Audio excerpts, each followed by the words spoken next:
Salut, on va essayer de clôturer cette série de vidéos où je faisais un peu le bilan de la récolte 2024. Alors quand je dis récolte 2024, en fait c'est la récolte des cultures d'hiver puisqu'il reste le maïs et le tournesol principalement. Pour rappel, le maïs, c'est la première année où je le fais re-rentrer dans la rotation.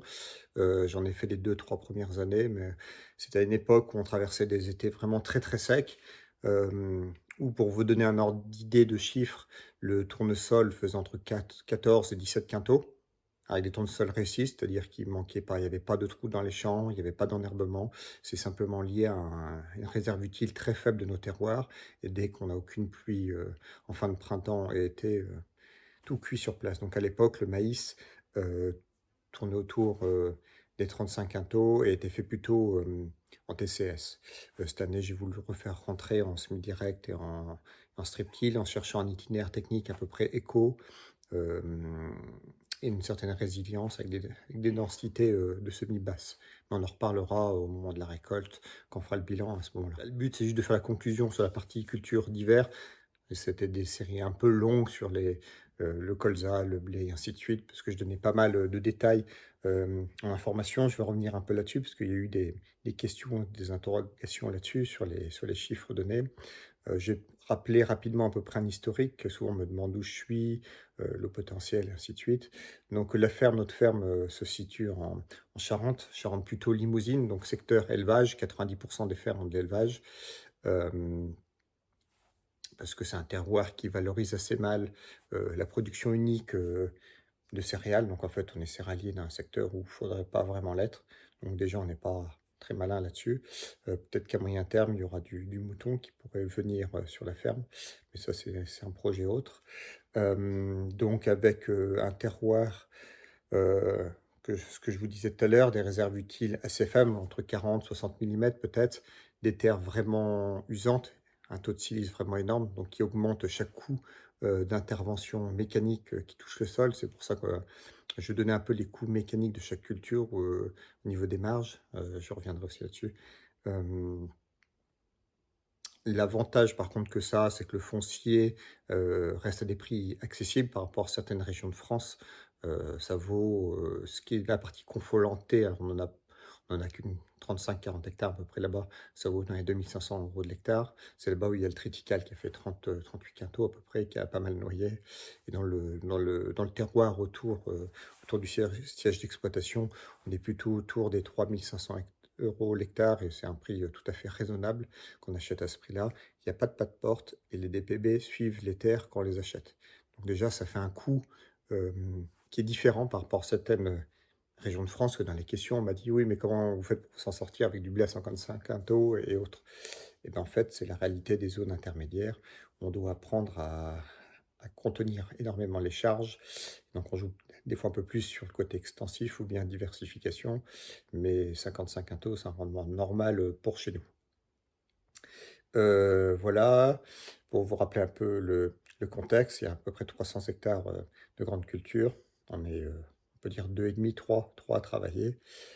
Voilà, avec un autre atelier volaille, plein air, vente directe, un magasin à la ferme, un peu de chanvre médicinal, et d'autres choses. Mais notre revenu principal, à plus de 90-95%, c'est bien la production de céréales. Donc si je voulais faire un peu le bilan de cette année culturale de culture d'hiver 2024, beh, comme tout le monde, on a un hiver très, très humide. On a eu un peu plus de 1 200 millimètres sur les 6 mois, hein, octobre, plus un peu après. Début de printemps, bah, ça s'est arrosé énormément. C'est-à-dire que après chaque intervention semis, de blé, intervention, on se prenait des 150-200 millimètres. Après le semis de maïs, entre le semis et l'élevé, il s'est pris de 250 millimètres, le tournesol aussi.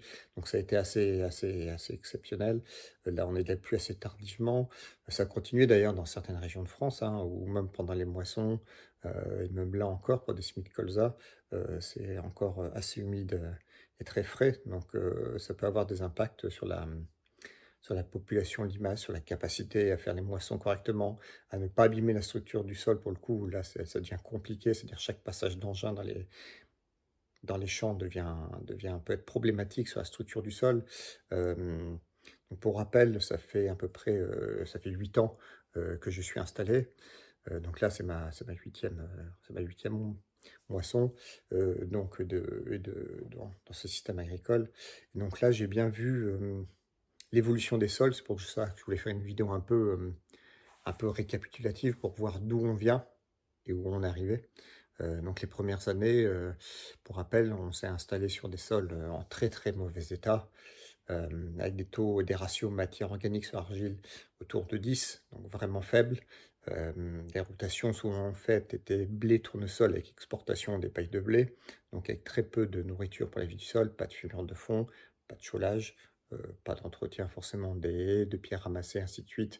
Une grosse flore adventive, énorme pression ambroisie, il y avait du chien-dent un peu partout, des chardons, du liseron, enfin tout ce qui arrive quand on laisse un peu les terres, pas en friche, mais en mode un peu entre les deux, quoi. Donc ça, c'était l'état des terres il y a à peu près 8 ans. Donc depuis, ben, bon, au fur et à mesure que vous suivez les vidéos, vous avez vu ce qu'on avait mis en place sur les parcelles, les itinéraires techniques, les points d'attention qu'on met au moment des semis, des sols, l'ensemble des engins aussi. Je parle pas souvent mécanique dans les vidéos, mais si vous avez fait un peu attention, il y a rarement de gros matériel, c'est-à-dire que l'ensemble des tracteurs quasiment qui font les opérations sont des tracteurs 4 cylindres de 6 tonnes, 6 tonnes et demie. On a un tracteur qui est un peu plus lourd, un 180 chevaux, enfin un peu plus lourd, qui fait que 7 tonnes, et il fait quelques épandages l'été, mais c'est à peu près tout. Donc j'ai toujours fait très attention au poids des ensembles dans les champs, le poids des semoirs aussi. On peut facilement se retrouver aujourd'hui avec des tracteurs qui font plus de 200-250 chevaux, donc des tracteurs qui font quasiment 10 tonnes. Des semoirs pareil, aujourd'hui, il y a beaucoup de semoirs traînés qui font 10 tonnes à vide, donc vous rajoutez les semences là-dedans. Donc ça fait des ensembles roulants qui font plus de 20 tonnes, 22 tonnes, pour poser des graines dans des meilleures conditions possibles, sans tasser, sans faire de tassement superficiel, ni profond, ni au niveau des sillons. Donc, en fait, même en élargissant le poids des pneus, de l'ensemble, le poids circulant dans les dans les champs sont quand même, identiques. Donc ça, c'est vraiment un point de vigilance. Avec la batteuse, c'est ce que je vous avais expliqué aussi, c'était un point qui nous avait embêté un peu dans le changement de machine, c'est qu'il y a beaucoup de machines qui sont assez lourdes, voilà. La partie pulvée, autres, c'est un peu différent puisque avec le GPS, les passages sont fixés dans le temps. Donc j'ai envie de dire, ça pose pas vraiment de soucis, puisqu'on reroule toujours au même endroit, et donc c'est vraiment moins important à partir du moment où on relocalise bien, le trafic. J'ai vu cette année, j'ai très peu abîmé les passages de pulvée. Alors il y a peut-être un ou 2 rouans qui a été fait dans genre deux trois parcelles où il y a une trace en endroit, mais c'est à peu près tout. Pourtant l'ensemble maintenant pulvé plus azote liquide, quand c'est rempli à plein peut être vraiment lourd, mais voilà. Donc tout ça pour dire qu'en 8 ans, j'ai beaucoup vu l'amélioration des sols, la capacité à résister, aux intempéries, sur la structure de surface, sur le fait quand je dis intempéries, c'est aussi du sec. On en parlera dans la vidéo colza, mais là on a eu 10, pour l'instant sur le mois d'août on a eu 13 millimètres.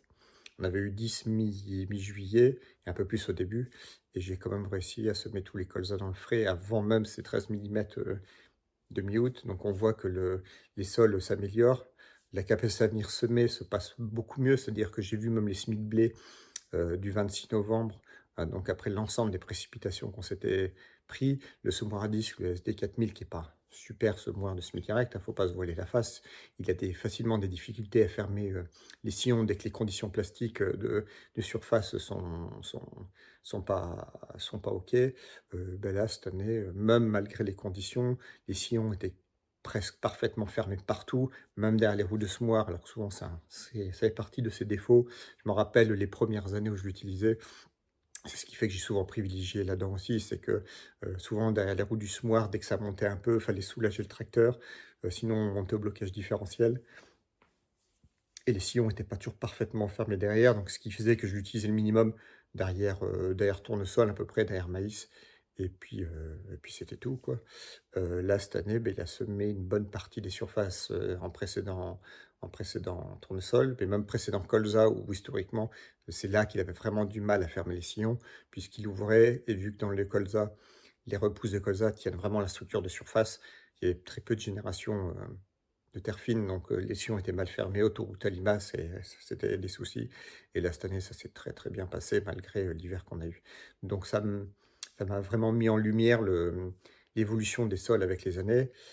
Je vous ai parlé de rendement moyen, donc rendement moyen en blé, ici on est autour de 55 quintaux, 54. Alors 54 quintaux sur les 4-5 dernières années, en fait on le faisait rarement, soit on faisait 45, parce qu'on s'était pris une très grosse sécheresse printanière, donc les blés avaient tous cramé sur place, ou bien on avait un peu d'eau au printemps, on avait de l'eau régulière, et donc là on dépassait les 60-66 quintaux, quoi. Cette année, bon, on finit à 55 quintaux, donc c'est pas si mal par rapport à l'année. Les blés ont bien tenu le coup. Je pense que j'ai perdu du rendement cette année, mais je l'ai déjà dit dans la partie blé, pour rapport à une question variété, puisque niveau nutrition azotée, protection fongique, ça s'est assez bien passé. Donc voilà, mais je me retrouve comme un rendement supérieur à la moyenne pluriannuelle, ce qui n'est pas forcément le cas partout dans le secteur ou à l'échelle de la France. Niveau colza, bah, je vous ai dit, là, je suis très content, c'est une de mes meilleures années. Je fais identique à ça doit être 2021, je crois, la meilleure année pour tout le monde. Donc là, je fais le même rendement, partout. Ça finit à 35 quintaux, de moyenne. Il y a 2 parcelles qui tirent, vers le bas avec 27-28 quintaux parce que noyé à 1/3 et tout le reste, bah, ça fait 35-36, une qui monte à 38. Donc assez content pour l'année. La févrole, bah, ça c'était une très belle surprise, ça fait on explose le rendement, ça finit à 49 au lieu de pas beaucoup d'historique, je faisais 17-20. Donc là, il y a un facteur année qui a joué pour beaucoup et un léger facteur un peu meilleure maîtrise de la culture. Je pense que je la faisais pas correctement avant, mais ça j'en parle en détail. Voilà. Je voulais revenir sur la partie chiffres. On me demandait souvent ce que voulaient dire un peu les chiffres parce que je donnais la marge brute. Donc là, tout le monde sait ce que c'est une marge brute. C'est le chiffre d'affaires moins les charges opérationnelles. Donc ça, c'était détaillé. Et après, il y a quelque chose que j'appelais marge. Alors, je l'appelais pas marge nette volontairement, puisqu'une marge nette, pour moi, c'est quand on retire vraiment les amortissements, le fermage, les messas et tout ça. Là, je donnais un chiffre que j'appelais marge, en fait, qui était pour moi la marge brute où on vient retirer les coûts d'intervention, c'est-à-dire tout ce qui a été fait pour conduire la culture en elle-même, donc semis, rouleau, pulvé, épandeur engrais, moisson, qui sont les opérations principales pour moi. Donc je détaillais, j'appelais ça coût d'intervention mécanique. Parce que pourquoi je mettais ces charges-là plutôt que toutes les autres? Parce que ces charges-là sont vraiment inhérentes à la culture et varient selon la culture, alors que la partie MSA, fermage, autre, c'est le même chiffre à venir déduire de de toutes les cultures. Alors moi, le but, c'était de comparer vraiment les cultures entre elles, au sein de la même année, et moi, dans mes fichiers, au au sein des autres années. Donc c'était vraiment je voulais vraiment, cibler les coûts, de production, à la culture, c'est-à-dire vraiment ce qui était lié à une dépense, d'une culture plutôt qu'à l'échelle globale. Puis après, bon, j'ai peut-être pas, non plus d'intérêt à donner mes marges nettes finales avec justement le fonctionnement des différentes structures, en vidéo publique non plus, quoi. On va rester peut-être un peu raisonnable là-dessus. Voilà. Bon, je crois que je vais m'arrêter là. Le but, c'était pas de faire une vidéo longue, c'était juste de recadrer un peu, de refaire un petit condensé rapide. En gros, j'avais en 1 ou 2 phrases, s'il y a quelque chose à conclure, il y a des gens enfin, pour moi, c'est pas une année oubliée. C'est une année qui m'a appris des choses. Pareil sur les dates de semis, des cultures, je pense qu'il faut que je retarde un peu les semis des cultures, de céréales. Donc j'ai appris des choses sur le blé. Le fractionnement de l'azote m'a beaucoup servi cette année par rapport, au fractionnement que je faisais historiquement, mais c'était en lien vraiment avec la météo. Donc pas rester sur un système de fractionnement, heu, pluriannuel. Je me suis vraiment adapté. Là, je suis assez content du résultat. Hem La partie variété, je vais réévoluer, je vais faire marche arrière, aussi ironiquement que ça peut sembler, mais mon ancien mélange était plus productif et je Je vais refaire les essais l'année prochaine et refaire des essais de densité, azote, maintenant que je peux bien enregistrer les différents calques et faire le rendement. Donc voilà, donc pour moi, le blé, pour la partie blé, c'est pas une année oubliée, c'est une année qui m'a appris des choses. Je suis finalement assez content. En colza également, donc là, je continue à avancer sur la partie comparaison SD, streptyl monograine. Ça fait 2 ans que je fais ça. Cette année, j'en ai encore en terre. Je suis assez content puisqu'en fait, ça me montre que je ne pense pas avoir beaucoup de pertes de rendement sur la partie semi-direct, j'arrive à faire le rendement quasi identique, peut-être un 2 quintal, qui manque peut-être sur une ou deux parcelles. Le coût de semis est différent aussi. J'ai des plans de campagne qui permettent d'éviter une partie des insecticides et qu'il faut rentrer des légumineuses en plus grande quantité dans le sol. Donc les deux techniques se valent et ont leur avantage, mais je suis très content de voir que j'ai les mêmes rendements dans les deux situations. Ça montre que peut-être que les deux, à chaque fois, je suis à peu près au potentiel de l'année. Euh, voilà, la partie fumure que je continue à faire évoluer, la partie organique là-dessus. Donc les rendements étaient voilà, très, très, très, très bons cette année. Donc je suis assez satisfait. Donc je vais continuer à évoluer. J'en parlerai d'un partie colza. Je prévois une troisième méthode de semis à essayer. Et puis voilà, donc si orge, j'avais fait un peu d'orge et de blé dur, comme je vous avais dit dans les autres vidéos. Donc j'avais réessayé une fois, c'était pas la bonne année. Je vois que c'est pas du tout adapté à nos terroirs, avec des mouillères un peu partout en fait. Il y a des endroits où c'est très joli, il y a des endroits où il n'y a rien du tout. Ça supporte pas les mouillères. Donc c'est pas du tout adapté pour moi à chez nous. Et là, le chiffre d'affaires est vraiment en dessous cette année en orge et en blé dur, ce qui était le cas les 2 premières années lors de mon installation où j'en ai fait, donc ça va re-arrêter. J'ai appris que la févrole, par contre, se pesait bien par rapport à l'hydromorphie, résiste mieux que tout le reste, j'ai l'impression, chez nous. Donc je vais peut-être refaire rentrer en plus grande quantité dans la rotation, travailler aussi la commercialisation en direct agriculteur ou autre, plutôt que de vendre ça à une coopérative, un prix bradé aussi. Bon, voilà, en gros, j'avais dit que je faisais en quelques phrases, j'ai fait plus que quelques phrases, mais bon. Donc, année à pas oublier pour moi, assez intéressante. Je vais continuer à faire évoluer le système et les sols. Évoluer, c'est plutôt maintenant, c'est plus un grand chamboulement, puisque au bout de 8 ans, ça tourne bien. Je suis assez serein dans les décisions. On va dire c'est plutôt du peaufinage.